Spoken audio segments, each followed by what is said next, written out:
welcome everyone on behalf of the Chairman and Trustees of the Prince of Wales Museum and on behalf of the Director General, Mr. Sabyasachi Mukherjee.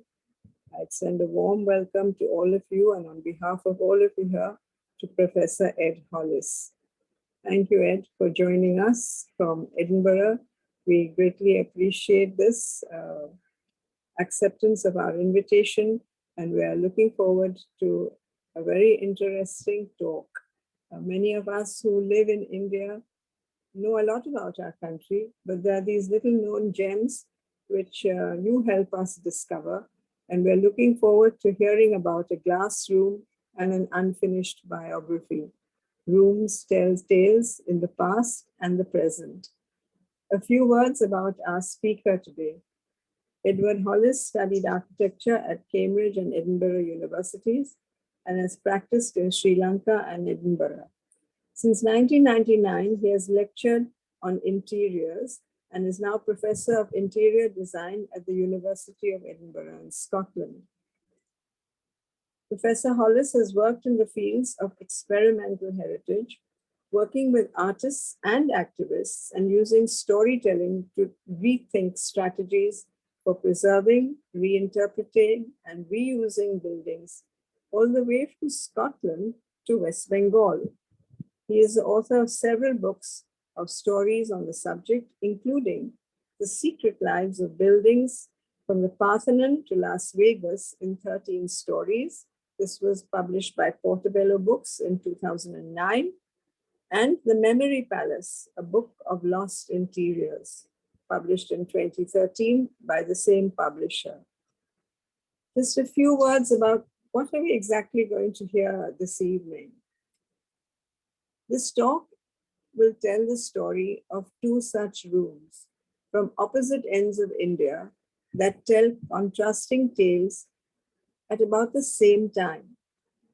Cracks in the mirrored paintings of Ashish Mahal in Ghanerao, Rajasthan, trace global networks of trade and power in the early 19th century, while Setubanda, a new museum in Asansol, West Bengal, has collage objects, images, poetry, and even smells to unfinish the shifting biography of an industrial town.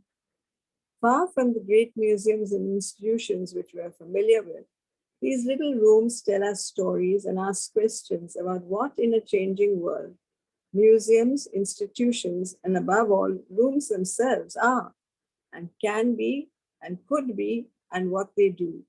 I must here thank Professor Hollis. He was introduced to the Museum Society by our good friend, Dr. Annie Buddle. And I was absolutely delighted when Annie told me about his research. And as usual, I'm going to be greedy, Professor Hollis. And when you're next in India, we would really like to go with you on one of these expeditions to some corner of our country that you're researching. Our students will be happy to join you, and so will members of our society. And I assure you, ladies and gentlemen, what you're going to hear this evening is going to be a lot of detective work, for want of a better word. So thank you so much, Ed, for joining us. Thank you so much, Annie, for introducing Ed to us. And thank you all so much, ladies and gentlemen, for giving up your evening and joining us from a wet and gloomy, damp Mumbai, whilst Ed Hollis is in very, very warm conditions, which we are familiar with in the summer. He's addressing us from Italy. So thank you so much. Before I hand Ed over onto the screen, I'd very like to thank our interns and our technical team for helping us out at these talks. As you know, there's no space in the museum to have a physical lecture series. There's a lot of renovation going on there. So we have switched back to Zoom and are happy to continue our lectures like this.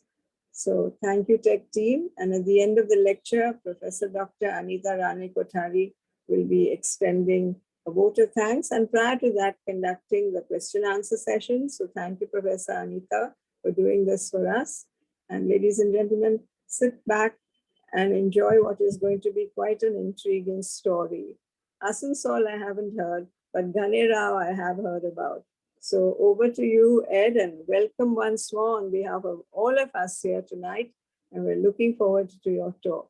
Thank you so very, very much. Thank you.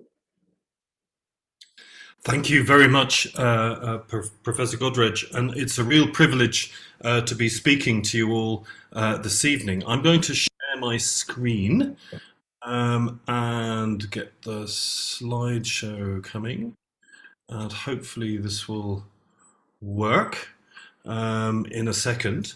Hopefully that's visible to everybody. And as Dr. Godrej says, I'm sitting here in Italy waiting for the monsoon, basically, which is never arriving. Everything's just getting hotter and hotter and hotter. It's almost like being in India in April when I was last there, but still nothing quite like that. So can everybody see the screen now? Is it visible, a kind of title page of the... Yes, it is.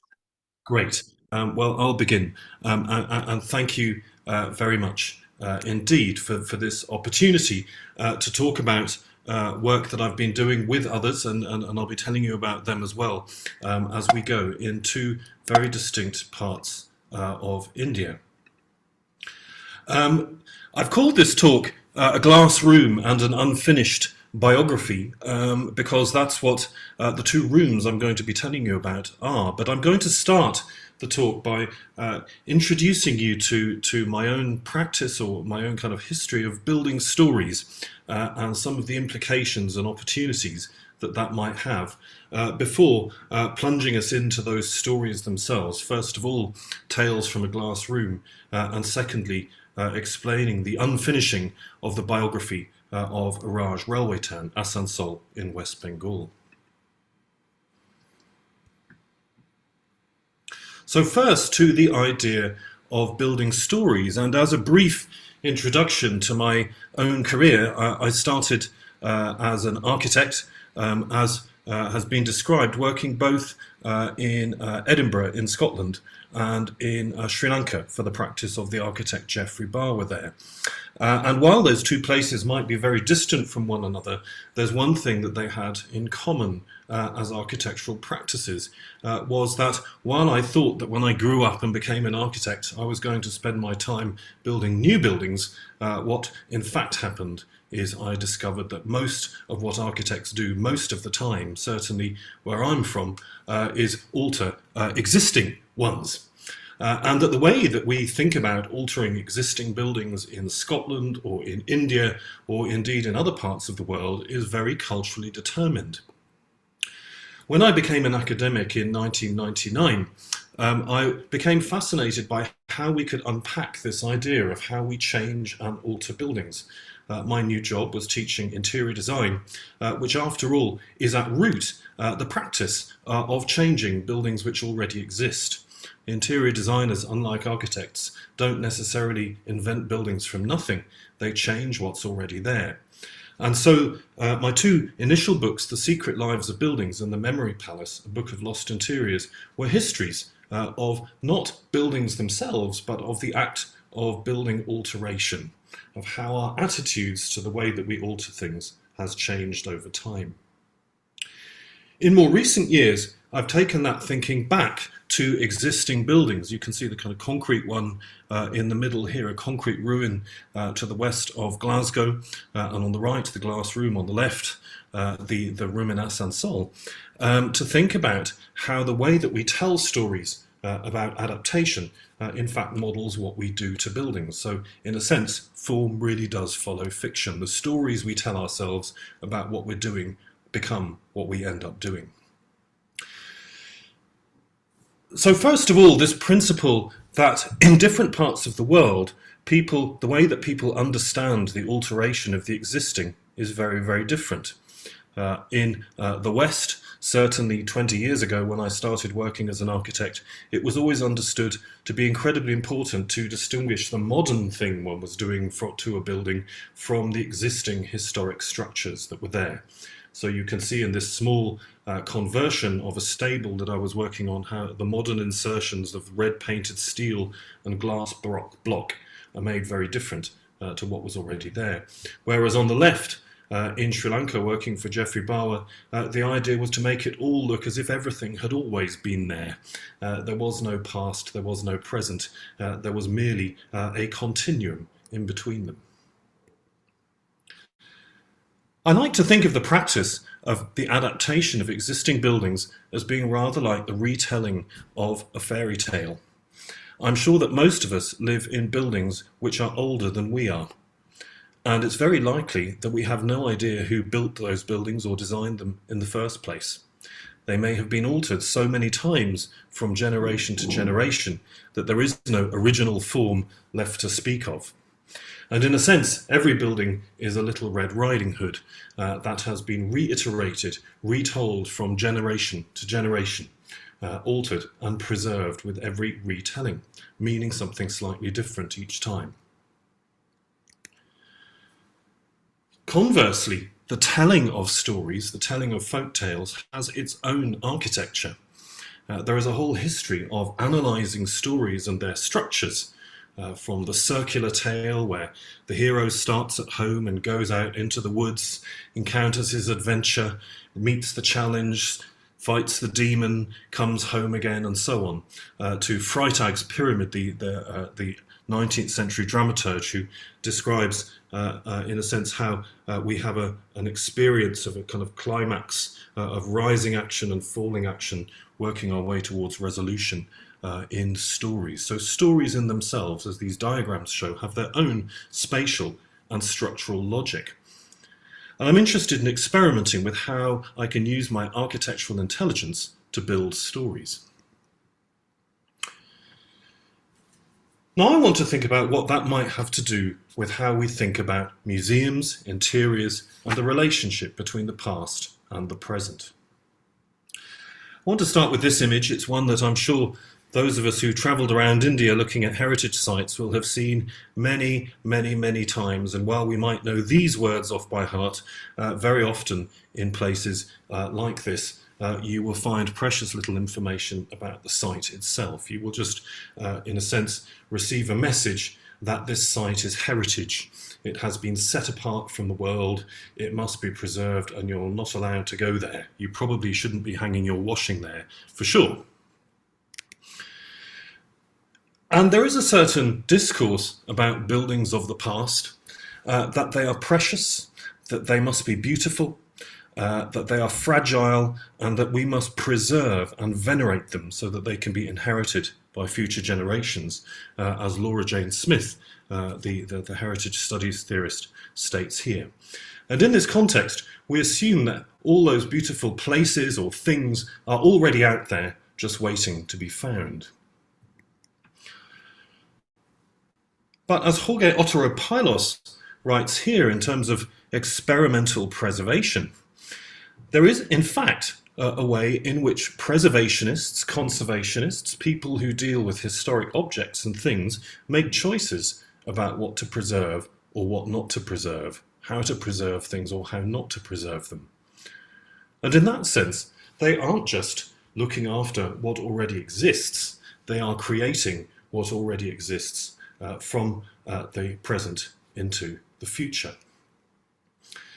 And so as somebody interested in stories, I find myself fascinated by the way that we might think about dealing with historic buildings and places and things as a way of, in a sense, making them up. How can we make the past up at the same time as looking after it?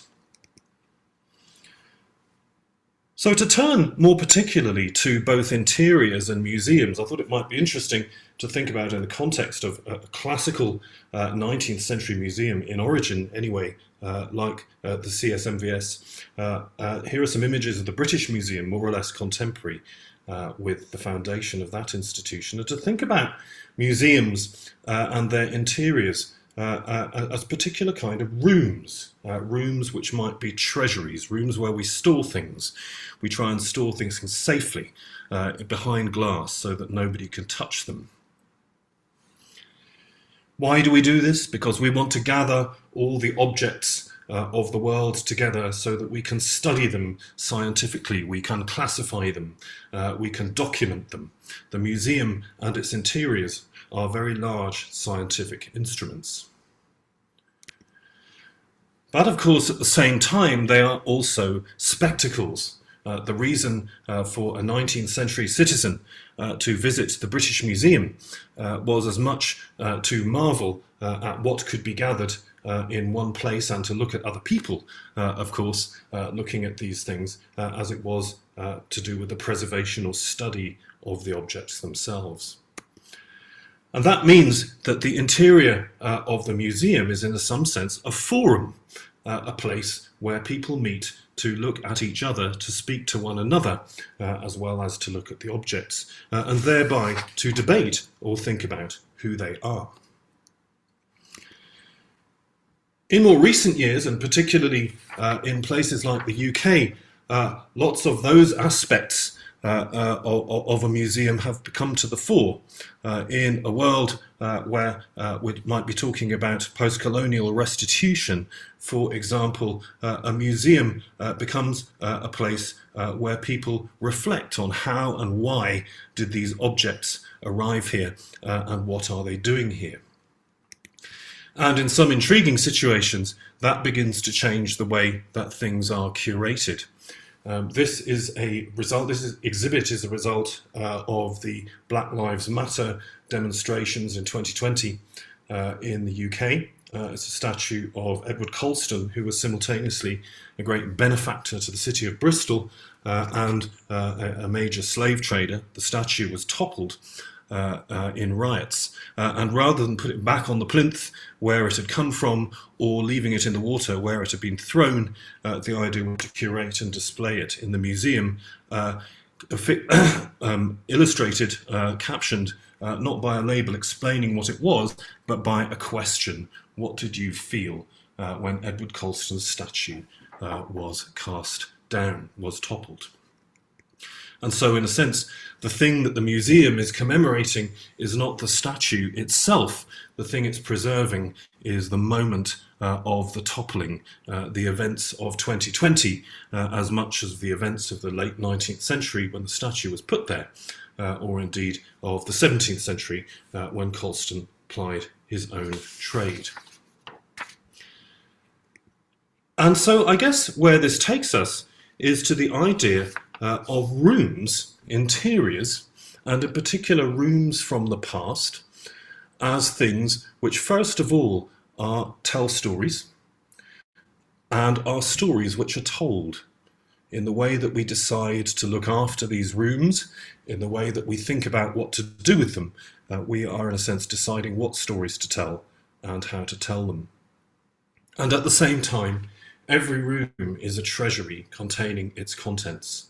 Every room is a scientific instrument, a way of knowing the world, as we shall see. Every room is a spectacle, a beautiful thing. Every room is a forum, a place to debate not just the past, but our own future as well. So what I want to do now is introduce you to the two rooms that I'm going to be talking about more thoroughly in this lecture. They are very different rooms. The one on the left is tiny. It's 2.5 meters wide by 4.5 meters long. I can just about stand up in it. I've hit my head on the door many times walking in. And it's an early 19th century, well, that's largely when the work took place, a mirrored room. And on the right, we have Setubondo, a museum in a university department at Kazi Nazrul University in Asansol in West Bengal. Two very different rooms of different dates. And they're in two very different parts of India. So the dot on the left-hand side marks more or less where Ghanerao is and where we might find the glass room. On the border, it's a kind of tiny tuckerate on the border between Mewar and Marwar in Rajputana in Rajasthan. On the right, Setubondo, the museum, is situated in the industrial town of Asansol, which is kind of where, in a sense, Bengal, the flat rice plains of Bengal begin to turn into the interior highlands. And these are radically different worlds. The glass room is found in a wonderful kind of rambling rowler in the small town of Ghanerao. Behind, in the background, are the Aravalli Mountains and Kumbhalgarh on the horizon.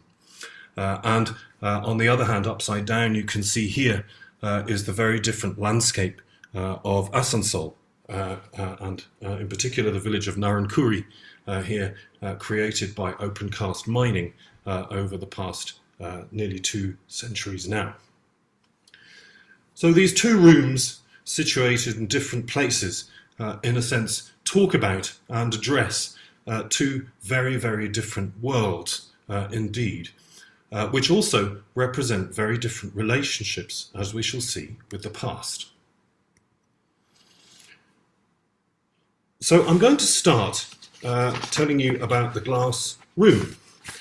And what I want to do is read you a short story, one of a number that I've written about this room. This short story is sometimes accompanied with a film, but I thought I don't dare try and project the Wi-Fi all the way from the environs of Venice back to Edinburgh, all the way to Mumbai, and thereby to Ghanerao. So I'm going to do this with still images instead, but kind of read you this story as I go. So I'd like you to, in a sense, I know it's evening time, sit back, relax, and imagine this as a story, a short story. And this story is called I Don't Know What to Do. I don't know what to do. There is a shard of glass lying on the windowsill, which seems to be painted with an ear. I pick it up and hold it against the broken face of a European princess on the wall. It fits perfectly, completing her inscrutable expression. And I don't know what to do. Part of me suffers the urge to take the shard away with me as a souvenir. The way things are going, I tell myself, it could soon be the only part of the room left. Part of me thinks it would be good, at least, to hide it in a cupboard somewhere else in the castle for safekeeping, but something tells me that it will be no safer in a cupboard than here on the windowsill.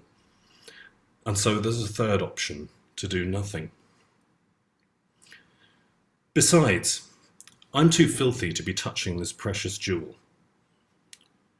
It has been 7 months since the monsoon, and the air is so dry that the plaster in the room is on the verge of becoming dust. Once or twice, my hands brush over the surfaces of the room, and in the process, I am become the destroyer of worlds, reducing tiny carved towers and domes to motes of white powder. Even as I attempt to remember the room, it crumbles away in my hands. I have nowhere to wipe them, as the Kunwa, the young man who will inherit the room one day, extends his hand to shake mine. He's been out of town, he tells me. His ancestors once commanded the people of this land, but now he has to earn their cooperation. He's been hard at work improving the land, planting trees, clearing wells, aiding schools. And he's been hard at work in the castle too. It's been a hotel for a while. It's often the only economic option for old places like this in the new India. And it has been, deliberately, a low-key one. If guests complain about anything, says his mother, I remind them that we all got here first. The castle is clouded in the dust of a construction site. Workmen have scraped back layer after layer of the whitewash that since British times has been applied to the stonework after every monsoon. Here and there, their work reveals, preserved under the formless white distemper, crisp sandstone carvings and colourful wall paintings. He shows me photographs of some of them. Bold, graphic and flat, they're nothing like the paintings in the glass room. It's an artful balance, he says, this art of refurbishment. There's no point making a heritage hotel look as good as new, he says, but it has to work. But we don't know what to do with this one, and he gestures around them. It's too small to use except as a bathroom, and too precious. But it's too broken to restore. The glass in daylight has lost its sheen. The silvering of the mirrors has dulled to a grey alloy spotted with watermarks, and the room no longer doubles and triples itself in their surfaces as it must once have done. Here and there the glass is cracked. Sometimes a circular crater in its surface records where a pigeon must have attacked its own reflection. There is no way of invisibly repairing glass. Once made, instantaneously or by accident, the cracks must remain as evidence of the happenstance until the time when the room itself ceases to exist. In other circumstances, one would replace the glass, but the removal of the remains of the originals from the walls here would destroy the miniature plaster worlds that hold them in place. Besides, the glass itself is a precious and ancient jewel, floated in distant England, shipped across the ocean, painted on by an unknown foreign hand in Canton, and then brought to this room, this place in which flat glass was more or less unknown. In some places, the glass has fallen off, revealing beneath it another layer of plaster, and where that has fallen away, sheets of linen or cotton reduced to lace by termites, and beneath that, the crisp stone architecture of the castle as itself, as it must once have been, before anyone thought of containing within it this tiny room. Slipped in between those layers, on the plaster exposed by the broken glass, are almost imperceptible patterns. At first, I think the dark lines that form them are cracks, or a spider's web so old that it has become covered in dust. But close inspection reveals that they have in fact been made by the brush of a miniature painter. And these little lines make another landscape of palaces and cities, of queens and gods, of kings and embassies.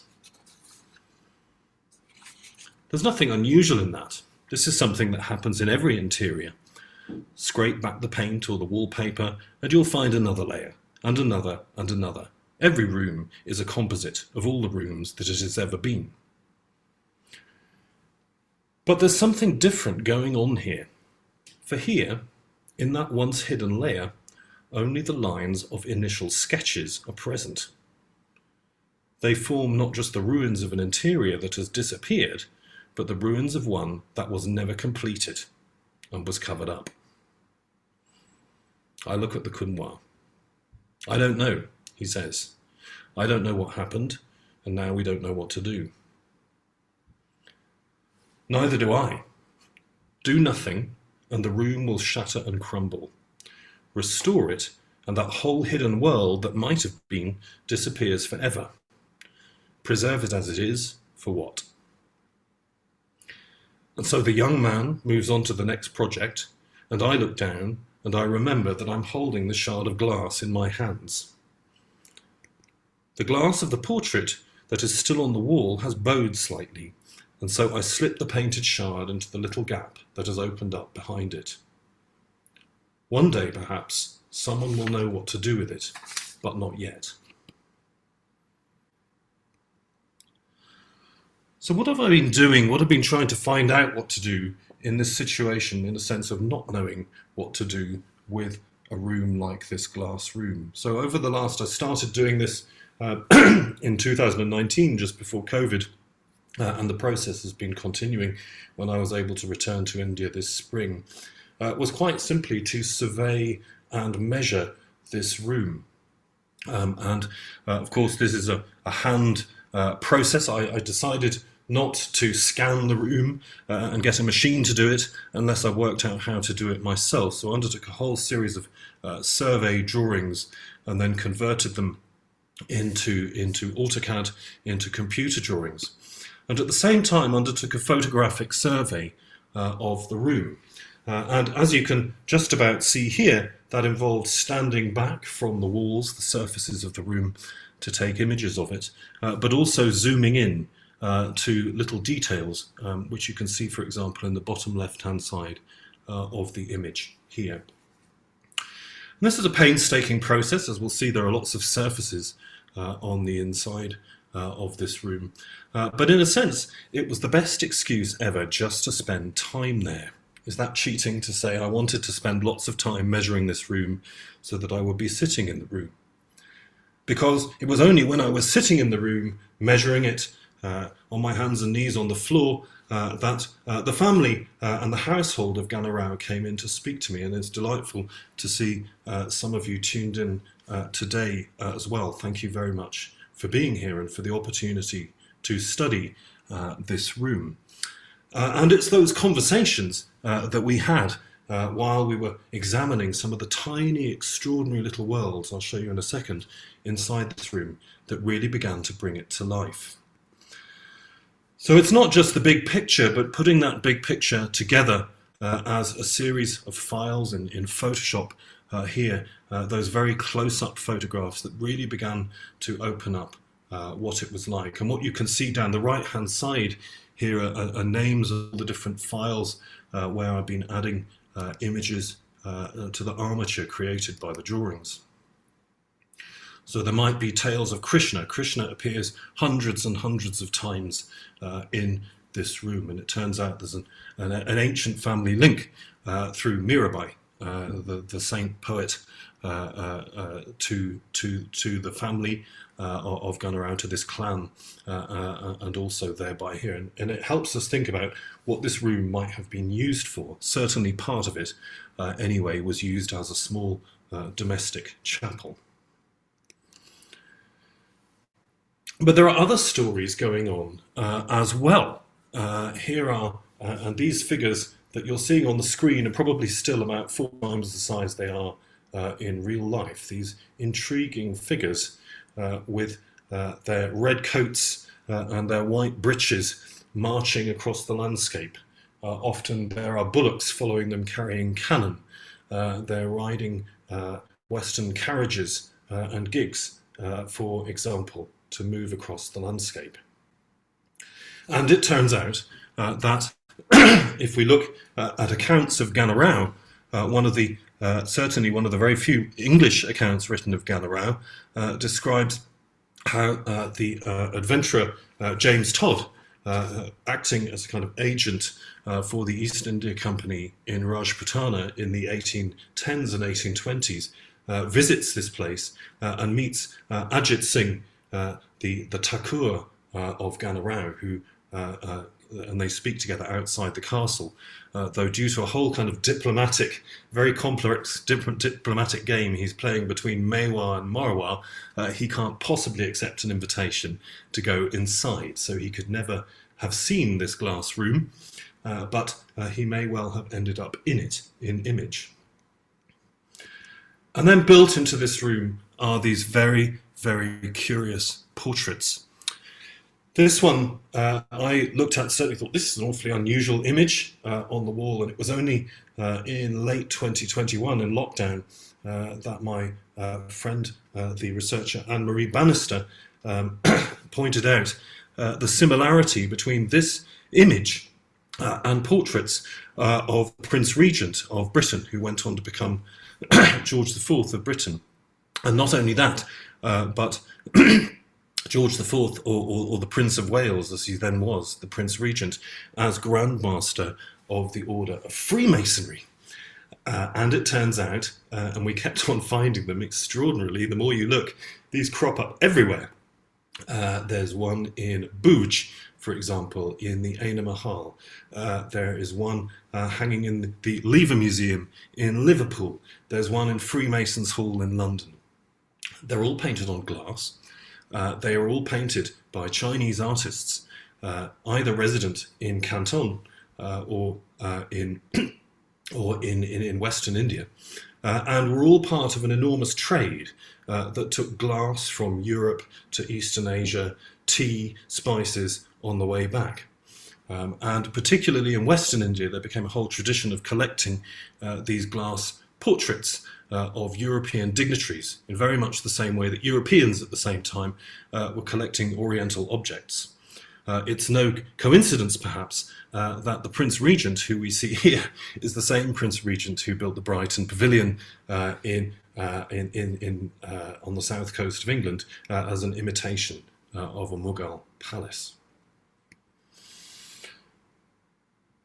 And so how am I trying to weld these things together in a story? Well, the first idea is to take each one of these extraordinary elevations, these surfaces of these rooms, and layer up these drawings, my own initial hand sketches, the photographs, the computer drawings, and so on, to make a kind of surface. And in the films I'm making about these at the moment, in a sense, the eye wanders over this surface. And some things are extraordinarily small, some things are quite large, and so on, so that we move around, making a journey, rather like Todd journeying through Rajputana over the landscape, the world that's created by this room. It was on my return to India, and in particular to Mumbai, in January this year, that it occurred to me that actually what would happen if one tried printing out the room one-to-one. I'd created these drawings on the computer, and I thought, well, why not actually then print them out, and so that one can actually have the whole room, or large proportions of it, as kind of objects. So I went to Delta Print, and Mohammed from Bradford originally printed these out, the room out for me in his textile printing workshop. I thought, where better to print textiles than in Mumbai. And I found myself over the next weeks travelling towards Ghanerao, taking these things out all the time to show to people, rather in the same way that somebody telling a tale might do it over a piece of textile, rather like as we find in Bengal. There's the whole tradition of the palm scrolls, where you might kind of tell stories bit by bit. And actually setting these things up so that you can get an impression of the scale of the room. And then constructing it in particular ways so that one can actually be inside it as well. One of the wonderful things is this all fits into a small paper bag, and then you can take out the whole room and kind of unfurl it temporarily, as it were. So it's become a portable story, rather as people travel from village to village, court to court, telling stories of perhaps a fantastical room with things from the other side of the world all over it. What I've been trying to do is make this possible again with this room. And of course, the really exciting bit is then to bring that home again and to take it back to the room and to imagine these textiles placed back in the room. So I was there in February, March of this year, and we were looking at, in a sense, what we could learn about the room by seeing it reproduced inside itself. So these textiles are now in the room and become a way of people encountering an extraordinarily fragile environment, something which is endangered. It's all made of glass. If it breaks, you can't put it back again. It's a way of people encountering this kind of situation through proxy, through something soft, pliable, portable, everything in a sense that a glass room is not.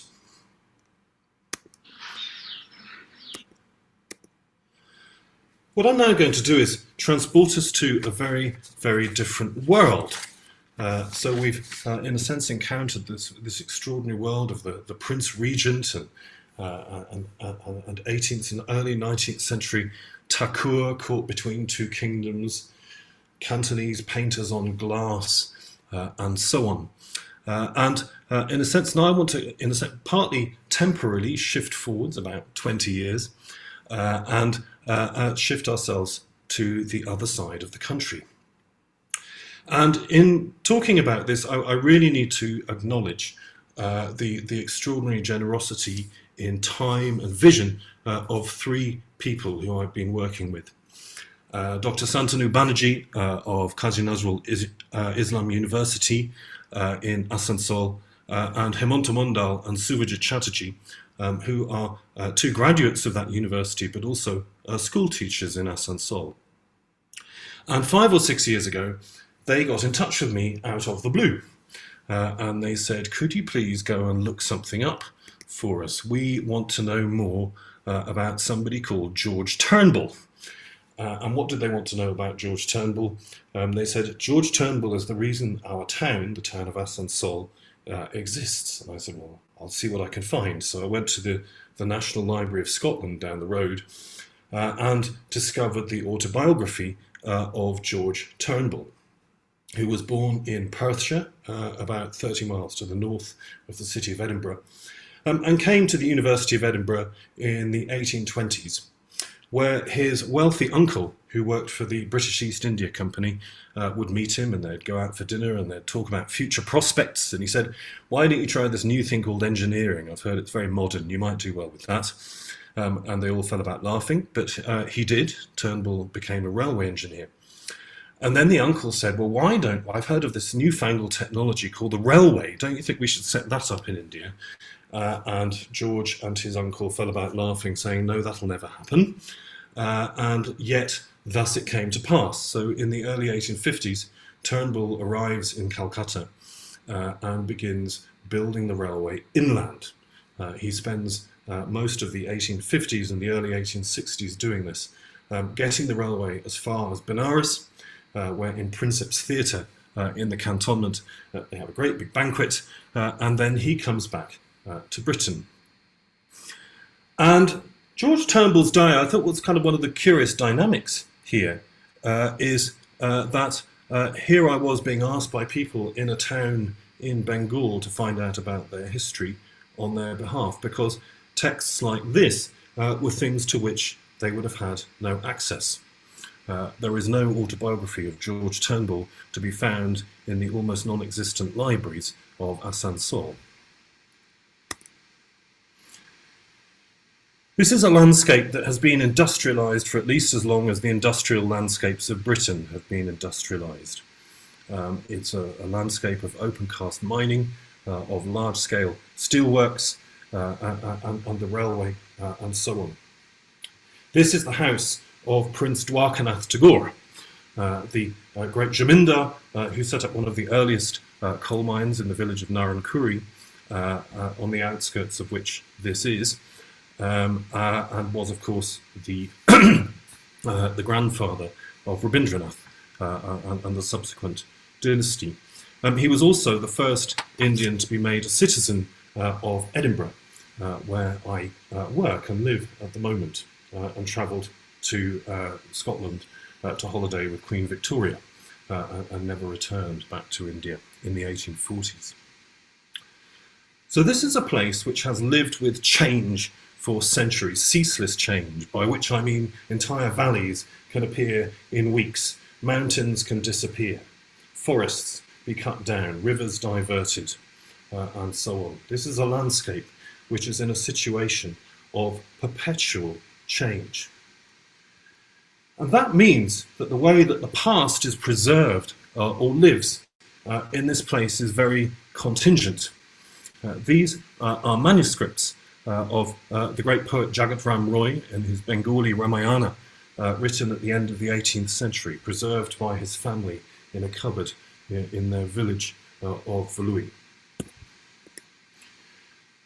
The music of Qazi Nazrul Islam, the great poet of Bengal, is something which is preserved through actions in the marketplace. This is a demonstration to try and preserve the bakery where he worked as a teenager doing the accounts, but actually it took place in terms of an event. And in a sense, the greatest colonial monument of Asansol is Dundee cake, brought here by railway engineers in the 19th century and sold. And in this place of ceaseless change, what we do about the past, how we think about the past, how we try to preserve the past, is something which is thereby heavily politicized. It always involves argument and discussion. There is no correct answer about how to draw it, how to document it. And working with the Asansol Heritage Research Group, with Santanu, and with Hemonto, and with Suvajit, over the last few years, we've always been struggling about how to kind of structure, how would you tell the story of a place which is changing all the time? How would you actually put together these enormously complex stories of a kind of medieval temple that's sitting on the edge of a coal mine, but then there's a railway going through the middle of it, and actually the temple's built out of the railway track in the first place, kind of stories, this kind of extraordinary complexity. And during lockdown, Santanu got in touch with me to tell me that in the university, he works in the Department of English at Asansol University, they decided to establish a museum. And you think, what do you do making a museum of a place which is in perpetual change? And they had collected objects of variety of things, some of them as humble as an East Indian Railway Company brick, or coins, extraordinary coins actually from the time of Queen Victoria or George V, and so on. And rather like in a kind of old 16th century Kunstkammer or Wunderkammer, they had lined the room with images of the heritage of their town. And then if we begin to look at these images which they created to line the walls, they are a kind of curious set of images, because none of them is a single image that might be subjected to a single clear interpretation. Here, for example, are documentations that we went on. This is one of the images that's on the wall, looking at Christian burial in the town of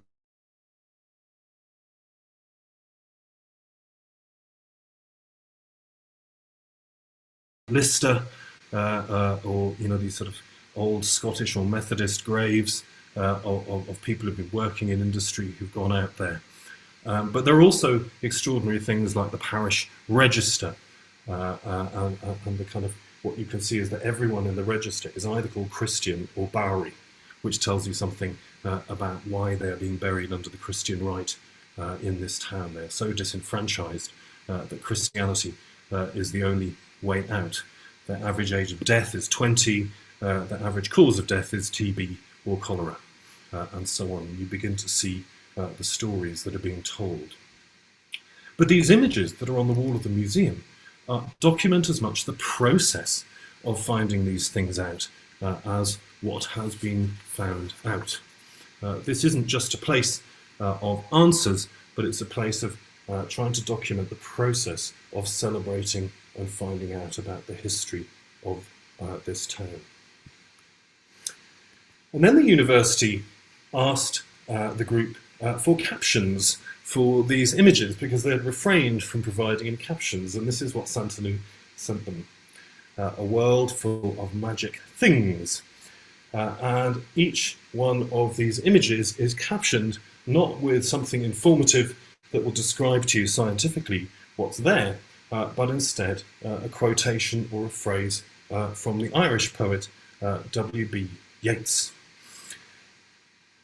So this is a kind of extraordinary set or a curious way of setting up a museum, an indiscriminate collection of objects, seemingly random collages of images, and then titles taken straight from poetry. This is not a scientific museum by any stretch of the imagination. It's a world full of magic things. What makes it magic? There's a kind of extraordinary moment of encounters. These are the smells of Asansol. On the one hand, at one end of the scale, there are the attars that you can buy in the bazaar, and in a sense the recipes for those supposedly left by people in the train of the Nawab of Awadh as he's migrating to Calcutta in the middle of the 19th century. But there's also the smell of the rubbish dump. There's the smell of the sweet shop. And in particular, the ones I find extraordinary, they've somehow got the smell of the steelworks, the air around a steelwork, the smell of the tarmac on a hot day. These kind of extraordinary sensations that take you to this place, kept in these tiny vials in the room.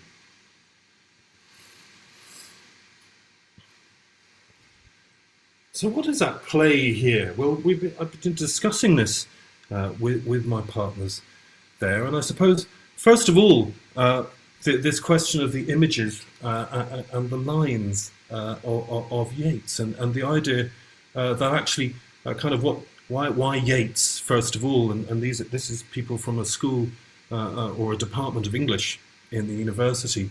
I'm going to be sensitive to the idea that Yeats is a poet in the early 20th century of kind of rediscovering the roots of Irish identity after kind of many years of kind of British domination. But it's also the fact that they're interchangeable, that they don't necessarily mean anything fixed. There isn't an answer you're going to be given when you go to this museum. Instead, you're being asked to put together the meaning of these images as interpreted through these lines. And what does that invite you to do? It invites you to start retelling these stories yourself. Rather than repeating the stories that you've already been given, rather than finding out the correct story, it's a matter of beginning to make it up. On the right-hand side here, you can see an image of one of the technicians who installed the exhibition in the building. It's a very interesting kind of account of, like, he's there, he's putting all the images up, and he's going, oh, I recognise that building, I recognise this place, I recognise that place. Why are you hanging them on a wall in a university? Because this is a place where there is no museum, there is no institutionalised memory, there is no understood correct way of doing things. This is a long way from a world of much more kind of institutionalised heritage and memory. And so it invites people to retell. What have I been doing? I've been trying to make a contribution to this museum over the last few months by documenting some of the buildings, the particular buildings in the town that we talked about and we thought might be particularly interesting. And the idea of creating these drawings was that they were made on very large sheets of paper, and I would turn up in a site and start drawing, and the idea generally is that that process of drawing, of measuring the site and so on, would attract a crowd of people. You know what people are like, they love to talk, they love to hear things, and if you start doing something in public, then they will come and talk to you. And that was a way of collecting information about the sites. And this information didn't have to be the right information. They didn't have to be experts. In fact, what was more important to me as I was drawing these things is what ordinary people who were walking past things in a town like this actually thought things were. This, for example, is the old Anglican church, the old British church in the middle of Asansol. And it kind of has a whole fascinating series of memorials in it. One aisle is an aisle of kind of Armenian kind of memorials. The other is a side of essentially British memorials that have been transferred from Raniganj after the mutiny, the uprising of 1857. This document, rather denser, that you can see here, is a drawing, again, kind of undertaken of the Freemasons' Hall on the site in the railway colony. So this is built in the 1870s, and of course the Freemasons, being what they are, it's a kind of continuous institution. It's one of these extraordinary interiors where it's actually got the furniture in it that was designed for that room in the 1870s, and it's all still there. So we're talking through with the Freemasons that came to meet us as I'm drawing the space, and they're explaining the use of various of the objects and the furnishings and the building itself. And then at the end of the day, it was kind of the extraordinary and rather kind of moving moment where the cook of the and the caretaker of the building came out, and he told us his story, and he could remember all these wonderful kind of 1970s meals of kind of European food, and kind of when they had these sort of various Freemasons events taking place here. But it was also a really difficult story. The Freemasons here, some of their buildings have been demolished, in particular the cook's home had been demolished by the railway authorities, who were seeking to remove all the go-downs around the site. And so he's ended up living in the bar, where he's been for the last 30 years, since he's had to make his home there, and so on. So there's interweaving of personal stories and institutional ones. This is the bakery where Qazi Nazrul Islam worked as an accountant when he was 14, before he was taken away to Bangladesh. There is nothing left of Qazi Nazrul Islam in this former bakery. It's now a kind of sweet shop and party goods shop, except the cult, in a sense, of his memory. And this one in the mining village of Bolui is the site of Jagatram Roy's writing of his Bengali Ramayana at the end of the 18th century. If you cock your head to the left, what you'll be able to see is two very similar temples, two Durga temples, or to the goddess Astanayaka.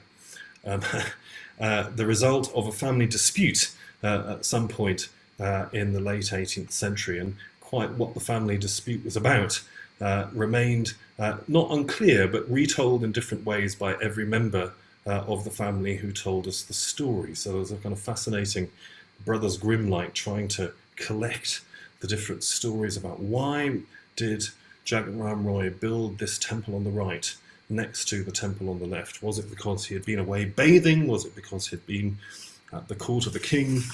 What was it that was actually the cause of this mystery? And you can see by the different handwriting on this drawing the idea that there are multiple retellings. And I suppose this brings me back, and actually the Ramayana is a kind of great moment of that. This is a story. These sites are stories which are multiply retold. The idea of creating these drawings, which are seemingly unfinished, which are designed to be exhibited horizontally, so is to invite other people to write on them as well, to trace their hands over them, to make decisions in the future about what other stories might be told by these places. So I'm going to finish up there. I suppose the first thing I wanted to put before you as an idea is the different ways in which buildings and places tell stories. That we tell stories about buildings, but buildings themselves might also be understood as rather like stories, something which is passed down from generation to generation, changed and preserved with every retelling. And that invites us to really think through quite complex relationships between the past and the present, and between institutions which are designed to preserve the past and the present. So sometimes museums might exist in a bag and be unfurled, like the textiles which was working with at Ghanerao, and carried around, talked through in different places. Sometimes the museum might not be a repository of precious objects, but a repository or a forum for different stories to be told. And so what I've tried to do in talking through these two places which are very far away from the metropolis, very far away from large institutional situations, is to think through different ways that the past and the present might come together and intersect in a contemporary situation. And this is a contemporary situation which, let's face it, whether we're in Asansol or whether we're where I am in Italy right now, or in Scotland, or whether we're in Rajasthan, is a situation of constant change. There is no way to stop that happening. There is no stopping the hands of time. There is only kind of continuous decisions. The past is not something which we should separate out into a zone, which we put there, separated, protected from the people who live in and around and with it. But instead, as Caitlin de Silvi says here, is something which will continue to change. What possibilities emerge, she writes, when change is embraced rather than resisted. So thank you very much. I will stop there.